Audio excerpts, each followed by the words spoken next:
বিশ্ব ইজতেমার মাঠ দখল করা নিয়ে মাঝরাতে মৌলানা সাদ ও জুবায়েরপন্থীদের মধ্যে সংঘর্ষে ৩ জন নিহত হয়েছে। এ ঘটনা ঘটার আগে দুপক্ষের সঙ্গে আলোচনা করে সমস্যা সমাধানের চেষ্টা করা হয়েছে বলে জানিয়েছেন বৈষম্যবিরোধী ছাত্র আন্দোলনের আহ্বায়ক হাসনাত আবদুল্লাহ।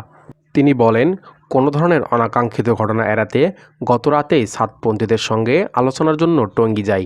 আলোচনায় সাদপন্থীদের ধৈর্য ধরতে বললেও তারা আমাদের সিদ্ধান্তের সম্পূর্ণ বিপরীত কাজ করেছে। বুধবার সকালে ফেসবুকে দেয়া এক স্ট্যাটাসে এসব কথা বলেন তিনি।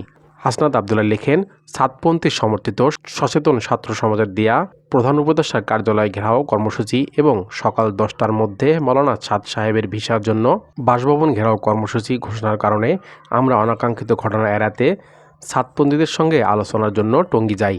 সেখানে আলোচনা শেষে তারা প্রধান উপদেষ্টার কার্যালয় ঘেরাও কর্মসূচি প্রত্যাহার করেন এবং মৌলানা সাদ সাহেবের ভিসা জটিলতা নিরসনে পুনরায় আলোচনা করে সিদ্ধান্ত নেওয়ার প্রস্তুতি দেন। তারা টঙ্গী ময়দানে জোরের শর্ত দেন এবং 25 তারিখ মাঠ ছাড়ার প্রতিশ্রুতি দেন। এই সময় 3টি বিষয় নিয়ে আলোচনা হয় বলে জানান হাসনাত। তিনি বলেন, টঙ্গীতে 3টি বিষয়ে আলোচনা হয়। আলোচনায় আমরা এটাও স্পষ্ট করি এগুলো চূড়ান্ত সিদ্ধান্ত নয়। এ বিষয়ে কাকরাইলে মাওলানা জুবায়ের সাহেব এবং ওলামায়ে কেরামের সঙ্গে আলোচনা করে চূড়ান্ত সিদ্ধান্ত নেওয়া হবে। সে পর্যন্ত ধৈর্য ধরতে হবে। এরপর রাত 2টায় কাকরাইলে আলোচনার জন্য যাই। সেখানে মাওলানা মাহফুজুল হক ও মাওলানা মামুনুল হক সহ অন্যান্য ওলামায়ে কেরাম উপস্থিত ছিলেন।